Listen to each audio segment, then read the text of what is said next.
Bapak Ibu. Puji Tuhan kalau pada pagi ini kita sudah memuji Tuhan dan kita akan mendengarkan firman Tuhan. Firman Tuhan diambil dari kitab Mazmur 150 ayat 1 sampai 2. Mazmur 150 ayat 1 sampai 6 maksud saya.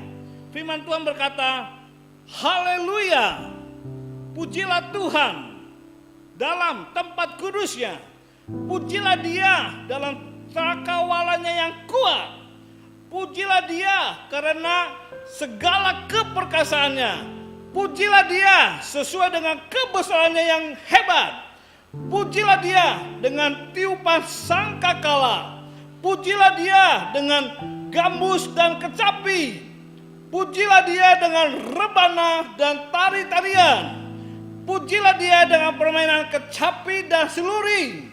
Pujilah dia dengan ceracap yang berdenting. Pujilah dia dengan ceracap yang berdentang. Biarlah segala yang bernapas memuji Tuhan. Haleluya. Amin. Di sini Mazmur Daud mengatakan kita harus memuji Tuhan. Mengapa? Ada 3 hal yang kita pelajari pada pagi hari ini tentang Daud mengajarkan kita untuk memuji Tuhan. Yang pertama, mengapa kita harus memuji Tuhan? Mengapa setiap yang bernapas memuji Tuhan? Ada 3 hal. 1, karena firman Tuhan yang memerintahkannya. Ayat 1 sampai 6 itu firman Tuhan memerintahkan untuk kita memuji Tuhan. Lihat ayat ke-6-nya.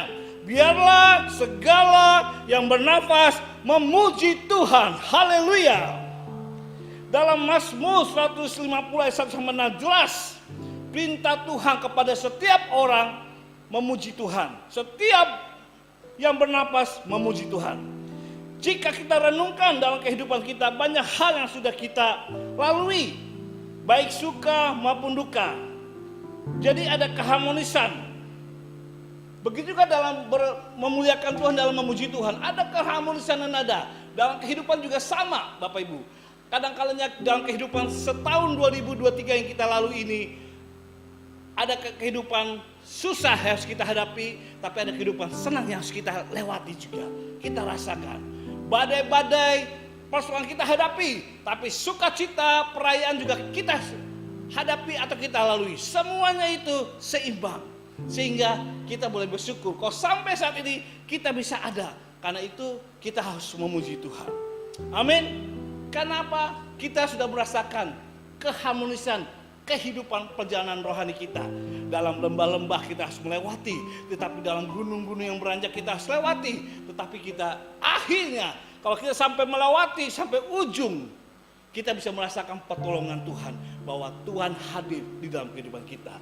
Hal yang sama yang Daud katakan, pemazmur katakan, sudah melewati berbagai persoalan, sehingga pada akhirnya walaupun harus menghadapi keadaan duka, keadaan kesedihan, keadaan kekecewaan, ditinggalkan, kesepian, penganiayaan, tetapi karena Tuhan bersamanya, Tuhan tetap memberikan penghiburan, Tuhan memberikan pertolongan, Tuhan memberikan mujizat, sehingga dia berkata semuanya berjalan sampai endingnya ada keharmonisan. Kenapa? Tuhan tetap menyertai dalam keadaan suka dan duka, keadaan menderita, tapi dalam keadaan sukacita.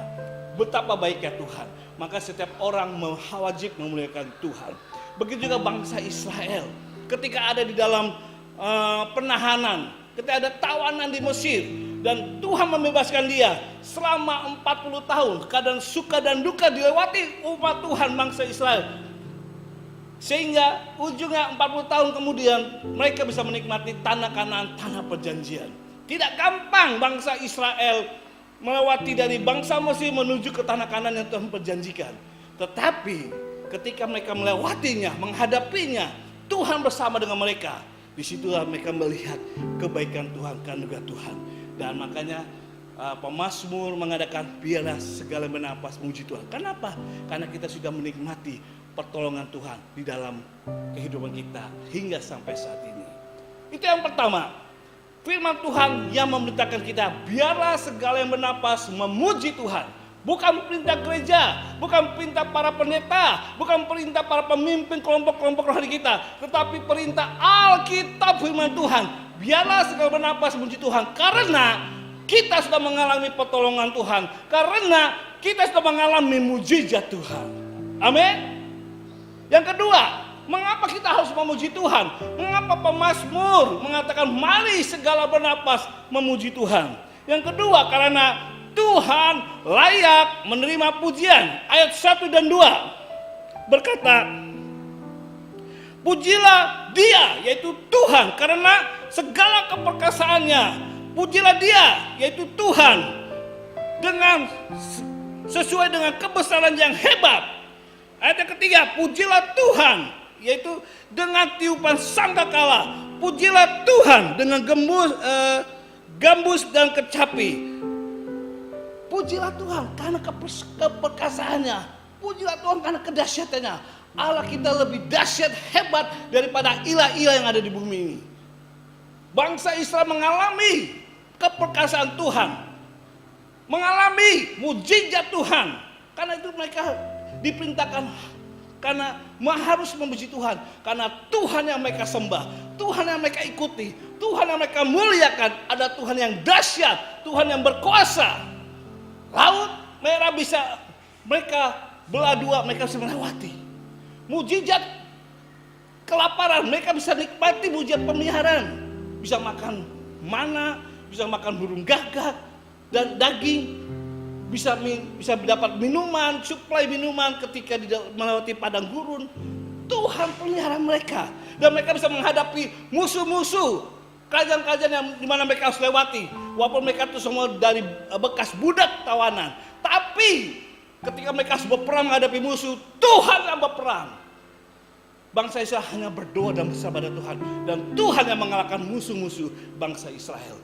Karena itu pemazmur mengatakan, mari pujilah Tuhan karena Tuhan layak menerima pujian. Karena Tuhan yang kita sembah, Tuhan yang sembah bangsa Israel, Tuhan yang Bapak Ibu dan saya sembah adalah Tuhan yang dahsyat, berkuasa, ajaib, dan penuh kasih. Amin. Wow. Dahulu sampai sekarang, 4000 tahun yang lalu, perjalanan bangsa Israel hingga sampai saat ini, mereka tetap merasakan mujizat dan kuasa Tuhan.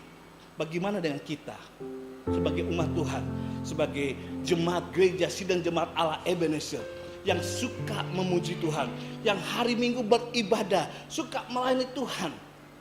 Apakah kita terus memuji Tuhan setiap saat? Karena Tuhan yang perkasa, yang ajaib, layak disembah. Karena Dia ajaib dan Dia dahsyat, Dia peduli. Mungkin tidak selamanya doa kita dijawab Tuhan. Mungkin tidak selamanya pergumulan kita Tuhan memberikan pertolongan. Tetapi percayalah, dalam keadaan apapun Tuhan sanggup bersama kita. Tuhan sanggup mau menolong, tetapi dengan cara Tuhan, bukan dengan cara kita. Karena Dia bukan manusia, Dia Allah yang hidup, Allah yang berkuasa, Allah yang dahsyat. Mengapa kita berdoa kepada Dia? Mengapa kita harus percaya Alkitab firman-Nya? Mengapa kita mengandalkan Tuhan dalam hidup kita? Dalam pekerjaan, dalam membina rumah tangga, di dalam melayani pekerjaan Tuhan. Kita mengandalkan Tuhan dahsyat karena kita mengalaminya. Amin. Jangan kata orang.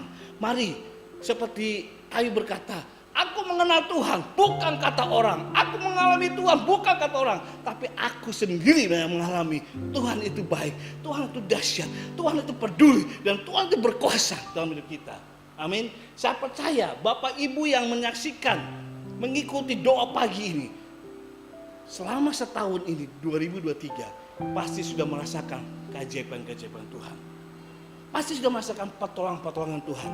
Pasti merasakan penghiburan Tuhan. Meskipun ada beberapa doa kita belum jawab, atau ada beberapa keinginan kita belum terkabul, tapi percayalah, kalau Bapak Ibu sampai bisa menyembah Tuhan, memuji Tuhan, mengandalkan firman Tuhan dalam kehidupan pekerjaan, dalam kehidupan rumah tangga, dan apalagi dalam melayani pekerjaan Tuhan, Bapak Ibu mengakui bahwa Tuhan yang kita sembah, Tuhan yang kita layani adalah Tuhan yang berkuasa. Amin. Haleluya. Itu dahsyatnya. Alasan ketiga, mengapa kita memuji dan menyembah Tuhan? Mengapa kita segala bernapas memuliakan Tuhan, menyembah Tuhan, memuji Tuhan. Alasan ketiga adalah karena kita dilayakan dan dimampukan. Ayat ketiga sampai kelima mengatakan, pujilah dia dengan tiupan sangkakala, pujilah dia dengan gambus dan kecapi, pujilah dia dengan rebana dan tari-tarian, pujilah dia dengan permainan kecapi dan seluring, pujilah dia dengan ceracap yang berdenting, pujilah dia dengan ceracap yang berdentang. Alasan kita, mengapa kita harus memuji Tuhan? Karena kita layak dan dimampukan untuk memuji Tuhan. Ada amin? Karena Tuhan yang melayakkan kita dan memampukan kita untuk memuliakan Tuhan. Dalam perikop ini Tuhan berkenan dipuji oleh alat-alat yang fana. Itu kecapi, gendang yang berdentang, tiupan seluring gitu. Tuhan berkenan, tetapi Tuhan lebih berkenan lagi adalah umatnya yang bernapas. Alat-alat dari logam dan kayu aja Tuhan sudah berkenan dia dipuji. Tetapi Tuhan lebih berkenan, lebih suka lagi kalau umatnya, ciptaannya yang bernapas memuji Tuhan. Kenapa yang bernapas memuji Tuhan? Karena ketika kita, tubuh jasmani kita, mulut kita bukan hanya untuk berbicara saja, tapi Tuhan, mulut yang kita ada ini yang diciptakan Tuhan untuk memuji Tuhan, untuk menyembah Tuhan, untuk juga memainkan alat-alat musik, yaitu tiup, entah itu seluring, terompet, untuk memuliakan Tuhan. Tuhan juga berkenan pada kita, yaitu tubuh jasmani kita memuliakan Tuhan dengan menggunakan apa? Tangan.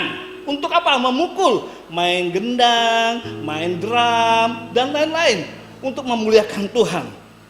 Dan Tuhan juga alat untuk memetik, bermain gitar, bermain keyboard.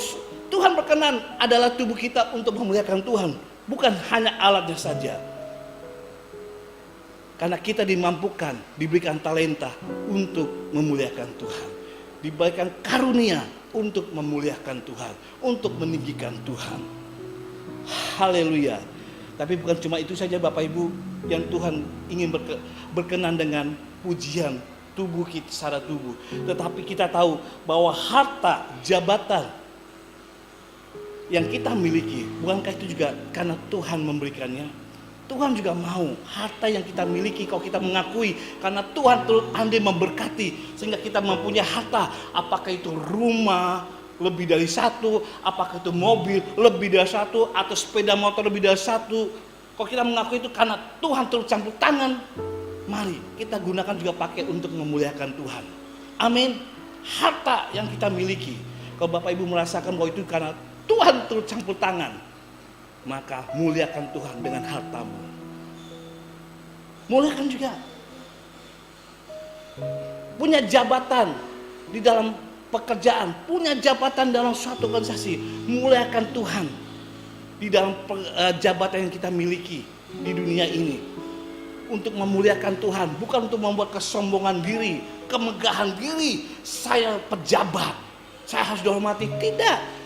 Gunakan jabatan kalau Bapak Ibu meyakini, mempercayai jabatan karena juga Tuhan yang memberi. Gunakanlah jabatan organisasi di dunia sekuler atau di dunia rohani untuk memuliakan Tuhan, yaitu membawa orang untuk datang kepada Tuhan, membawa orang untuk bisa merasakan pertolongan Tuhan melalui jabatan yang kita miliki. Jangan pelit, jangan sombong, jabatan maupun harta. Kalau Bapak Ibu dan saya merasakan bahwa semua yang kita miliki itu adalah memuliakan Tuhan. Amin. Sehingga kita memuji Tuhan. Sehingga kita merasakan pertolongan Tuhan dalam 352 hari, 52 minggu. Kalau sampai di ujung tahun 2023 memasuki dan mengakhiri tahun 2003 dan ingin memasuki tahun 2004, mari kita memuji Tuhan, bersyukur dengan apa yang sudah Tuhan berikan. Anugerah keselamatan Tuhan sudah berikan, tapi bukan hanya anugerah keselamatan yang Tuhan berikan, tapi berkat-berkat di bumi, mujizat kesembuhan, mujizat perekonomian diberkati, mujizat pemulihan dalam rumah tangga, hubungan suami dan istri dipulihkan, hubungan orang tua dan anak, bahkan hubungan mertua dengan menantu Tuhan pulihkan. Bahkan juga merasakan mujizat ekonomi, pekerjaan diberkati Tuhan. Mari kita semua itu kita kembalikan Tuhan untuk memuliakan Tuhan. Bukan hanya yang bernapas berarti hanya mulut, tidak, tapi tubuh kita. Bukan hanya tubuh kita, juga apa yang kita terima berkat dari Tuhan. Harta yang melimpah, jabatan dalam dunia ini, mari kita pakai untuk memuliakan Tuhan.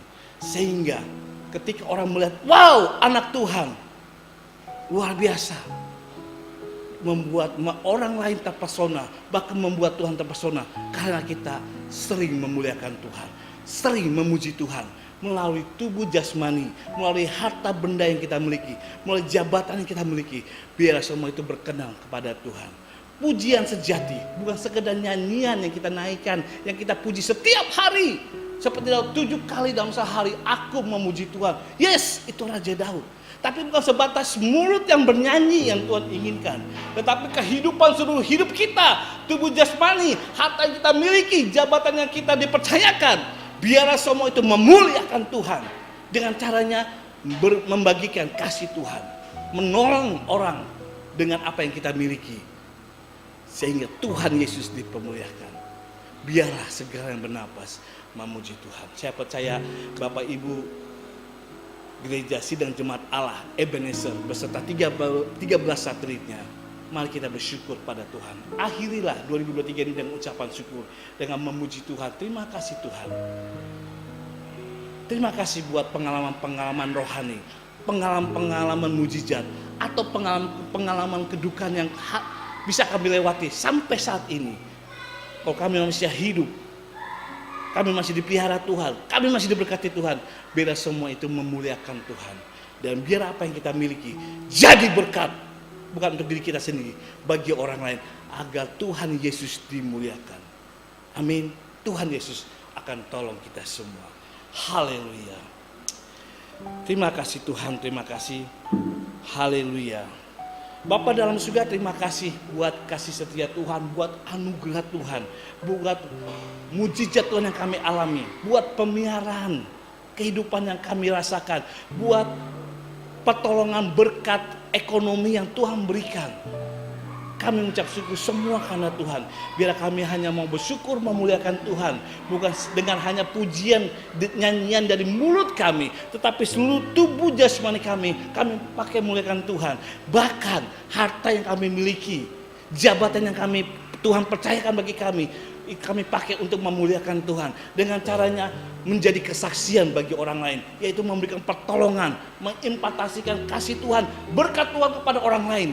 Sebab ketika Tuhan memberkati kami percaya kami juga dituntut untuk memberkati orang lain dengan apa yang sudah Tuhan berkati dalam hidup kami. Terima kasih Tuhan buat sepanjang tahun ini kami bisa menikmati segala keadaan suka dan duka, senang dan susah, kesedihan dan sukacita, persoalan dan kebahagiaan. Kami bisa melewati semua itu, biar merupakan satu nada-nada keharmonisan untuk memuliakan Tuhan.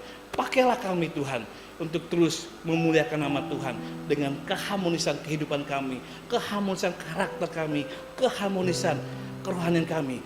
Biar nama Tuhan Yesus saja dimuliakan melalui apa yang bisa kami lakukan dalam tubuh jasmani, di dalam kehidupan kerohanian, kehidupan jasmani juga kami boleh menjadi berkat. Terima kasih Bapa, terima kasih Tuhan Yesus memberkati kami semua. Dalam nama Tuhan Yesus kami berdoa, kami bersyukur. Haleluya. Amin. Puji Tuhan. Tuhan Yesus berkati kita semua.